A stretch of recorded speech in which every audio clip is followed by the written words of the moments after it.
Good afternoon, welcome to the pre-match entertainment. I hope you're enjoying your pint. My name's John Gibson. I've got as my guest today, once again, number 9 legend, ladies and gentlemen, Malcolm McDonald. Malcolm. Thank you, everyone. Yeah, now then, here we go. Newcastle v Burnley. 3 wins for Newcastle out of the last 4 games. 1-8-0 away. Another one beating the European champions, knocking them out of the cup. Wonderful note for in terms of the result at AC Milan. 4 clean sheets. Yeah. Up against a team with 1 point after 15. That was an away draw with Forest 1-1. They've lost 4 home games on the bounce. It looks like there's only one outcome, doesn't it? I would hope so. I would seriously hope so. Yeah. And you feel that Burnley could maybe be a little better than the results suggest, but they are nowhere near the class of Newcastle. Nowhere near it. And so Newcastle, with home advantage as well, I'm not saying that there's going to be a cricket score today. No, it's not going to be last week. No, it's not going to be But it really should be a comfortable win. And at the same time, what we mustn't forget is that the players are getting themselves prepared for this huge match next Wednesday. And beating Burnley is a part of that preparation. I mean, what is not part of that preparation is to have one eye on Paris Saint-Germain and take the eye off the ball there. Yeah, one game at a time. Yeah. Always one game at a time. I mean, we were thinking you had a little touch on it there. Newcastle beat Sheffield United 8-0 away, and now they're playing Burnley. And we've all seen your old club Luton, how they're struggling. The gap seems to be getting larger between the Championship and the Premier League, Malcolm. Without any shadow of a doubt, and I think it's because the Premiership is getting better. Yeah. The Championship isn't getting worse. It's probably staying pretty much at a level that it's been at for some years.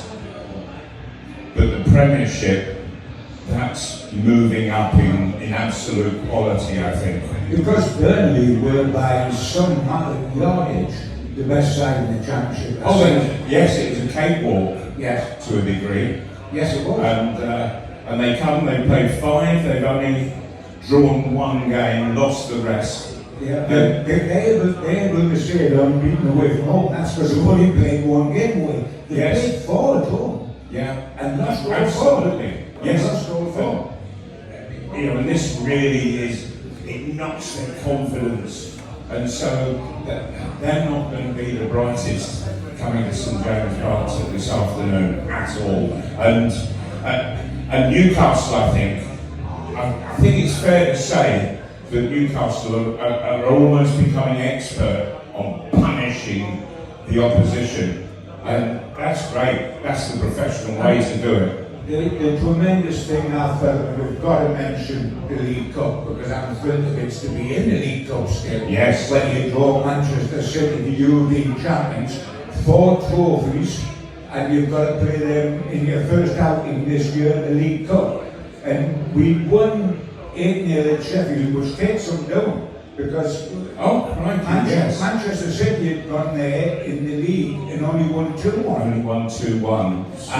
And when we think that it just shows how attacking Newcastle were, when there's 8 different goal scorers. It's never happened before in the history of football. And we made 10 changes, which was ginormous. Every outfield player changed, and yet we won the match with a very strong against Man City, with a very strong second half performance. Yes, we certainly did. In all honesty, and I wasn't the only one groaning when I saw the team sheet.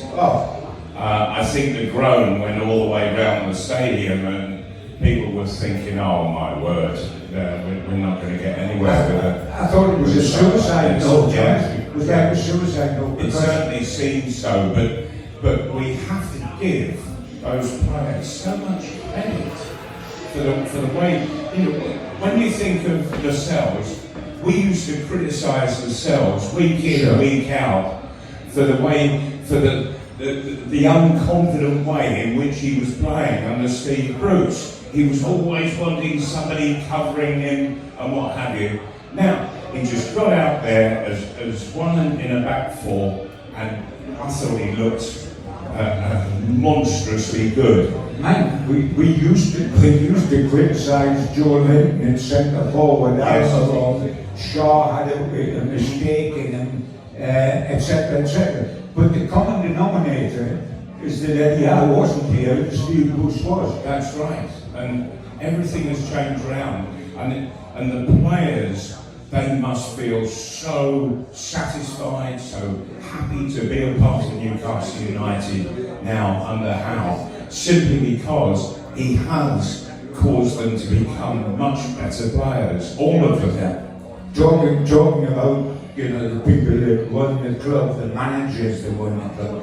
Vincent Company coming here today with a very good reputation as a player at Man City, cemented that reputation in the Championship, of course, and now has a lot to do. What I find amusing coming today is that his sidekick coming up here is Craig Bellamy. Now, I would pay a fortune to see Craig Bellamy take on Mad Dog. I mean, I would pay good money to see that. I mean, Bellamy goes tumbling in empty house. I mean, he took a chair to John Carter. He took a golf club to a mate in Liverpool, and he spent his whole time here when Souness was manager, battling with the manager. Yeah. But, in fairness to Bellamy, it's turned out to be a very deep-thinking coach, and his Vincent Company says he's terrific. I don't know if he's actually Vince Company's bodyguard, or whether he's actually contributing to it. But when we remember, he was a 5-year-old striker with Alan Shearer, wasn't he? Yes, but I do find it difficult to believe that he's mellow, cool, yes, collected, and the sort of serious advisor to the players. I just can't picture it. Well, I just wonder if he would come and sit in the long dugout when they come out and sit in Newcastle. They'd spend a fair amount of time there. Matt Dog would be right at it if he does that. Yeah. Right, now let's have a look. The team today, we're not going to try to second guess Eddie Howe's side. We never will, John. You can't do that. John, Isaac's playing, Wilson's not. Botman's out, Lascelles is in, according to Jordan Cronin. According to? Jordan Cronin. Well, those were two injuries both carried went for Wilson and Botman. Yeah. Wilson, God bless him, this always hands over. He said, Isaac will do for me to play centre forward. He's a quality player. Very much so. Botman out, that's a shame. That's a shame because he's a quality player. Yes. What would you do with the rest of the team? If we've got let's start the front. We've got our centre forward. We're saying that's going to be Alexander Isak. Who would you play as the two wingers? As the two wingers, I would play. With the injury that was sustained last week to Harvey Barnes, then I think it'll have to be Gordon on the left and Almiron to the right. Yes. I mean, Gordon is a shoo-in. I'm absolute shoo-in. Oh, he is performing brilliantly at the moment. But if Harvey Barnes were fit, I would play him on the left and I would move Gordon to the right. I mean, the incredible thing with Gordon, he's arguably been one of the man of the matches in the last two games. He started neither of them. Yes. He'd come on as a sub. That was supposed to be his best. He'd come on as a sub, and absolutely, he's been sensational. Yes. And you know what he gives us? He gives us hope on Tonali. Because he was a slow starter as Tonali has been when he first came in the Newcastle side. and look at them now. We've got to hope that that happens with Tonali as well. Yes, I seriously do. This guy, he is one hell of a player.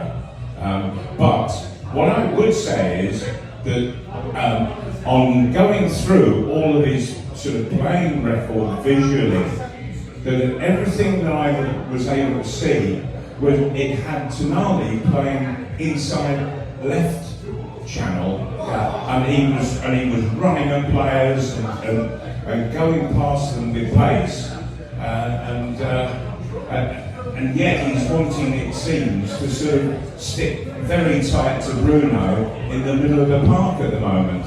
I mean, the interesting thing for me, I think, amongst a load of top performances against Manchester City, in the end, the second half, I was just thrilled to see Joe Linton not only unexpectedly back early, but rid of all this knocks and injuries and carrying knocks and not training, and it was really beginning to show. He looked a man mountain again, didn't he?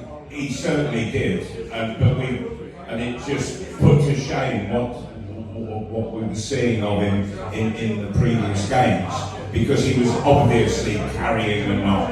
No doubt. Yeah, but that's over and done with now. He was magnificent against. I mean, what he was doing, he wasn't training. I mean, the word out of St James's Park, he wasn't training Monday to Friday. Yes. Just getting a little one out of the Friday and playing it again. It's very difficult to suddenly just turn it on. And he was forced to rest because of what happened with Brazil. Yeah. Whether he can play 2 games in 3 days, because he played the full 90 minutes, he didn't come off against Man City, or whether he starts from the bench today and plays against Paris Saint-Germain, who would you play as your midfield three? I mean, there's a temptation in my mind to go Bruno, which you obviously yes. go. Sean Longstaff if he's okay, and do you go Anderson?